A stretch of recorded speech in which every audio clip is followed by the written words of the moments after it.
We've all been there. You buy a new tent for that time you're totally going to go outside and experience nature and stuff, but before you set off on this adventure, you need to make sure that your equipment is fully functional and can be used whenever needed.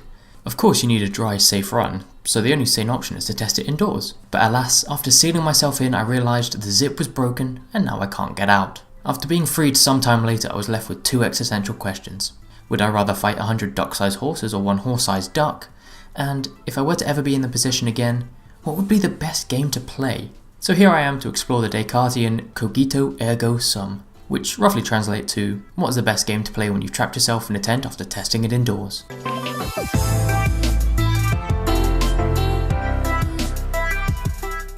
Firstly, we need to think about consoles. We're at home, so we've got electricity. However, the tent cuts us off from that sweet voltage, essentially throwing us into the dark ages, but with lights and heating, so kind of a tepid, well-lit dark age. But perfect, that means you can play anything on the Switch and that would be ideal. The Switch requires a charger, and a fully loaded battery can only last for about 4 hours or so, which means you can't really plug it in once it's died, and you're going to be in this tent probably for a lot longer than 4 hours. Because naturally, you've tested the tent when you're home alone, giving you ample time to assemble the tent, swear at the parts, and not have anyone see how badly you are at building things. Therefore, no one's going to be around for the day, and you can only play a Switch for the portion of that. So throw that bad boy out the window as well. This leaves us with battery-powered handheld devices. Our first criteria is to have something sturdy, something that can be used to fight off potential robbers who have assumed the house is empty, noting the people leaving earlier so you could have the free house, and then have become curious about the tent in the middle of the room. And of course, if you see a shut tent inside a house, you're going to break into it, just in case there's a smaller abode inside for you to break into.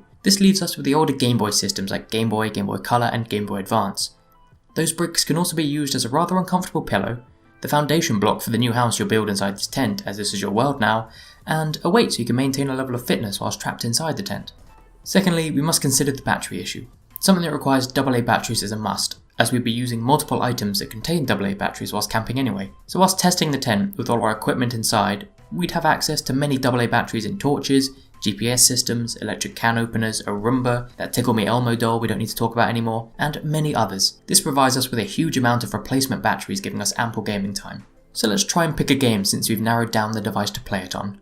It's got to be a game that's immersive enough to distract you from the slowly decreasing oxygen supply in your tent, but one that you can put down after you're freed from the tent. How about any Pokemon game from the Game Boy or Game Boy Color? It's a good choice as it can be played for hours but also doesn't need to be continuously played. However, the downfall is that when catching Pokemon, it reminds you that, like them, you too are trapped in a confined space against your will, never knowing when you'll see the outside world again. Next. I've got it. Super Mario Land. It's perfect. The level structure means that you don't need to complete the game before being freed. It provides enough of a distraction and a challenge with the constantly changing landscape. However, the game can easily be completed in under an hour, so that's out the window. Okay, Legend of Zelda Link's Awakening. What better series to while away the hours than Legend of Zelda? Dungeons, fighting, princesses, it's the perfect combination to keep the mind active. It's almost too good. So good that you'll probably trap yourself in the tent again just to finish it. It's a gateway drug to the rest of the series. Far too dangerous. Let's move on. Tetris has been judged as a fantastic game, so surely that would be ideal.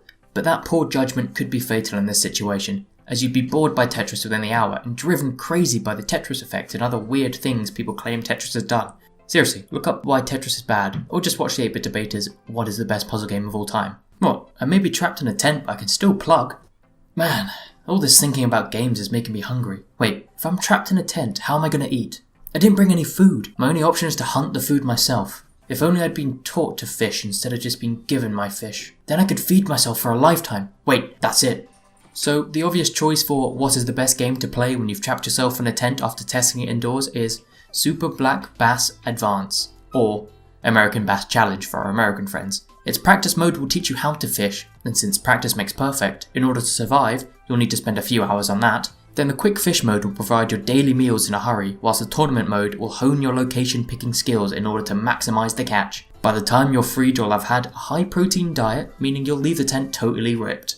And you will have learned a valuable new skill to keep you alive on the next oddly specific titled YouTube gaming video.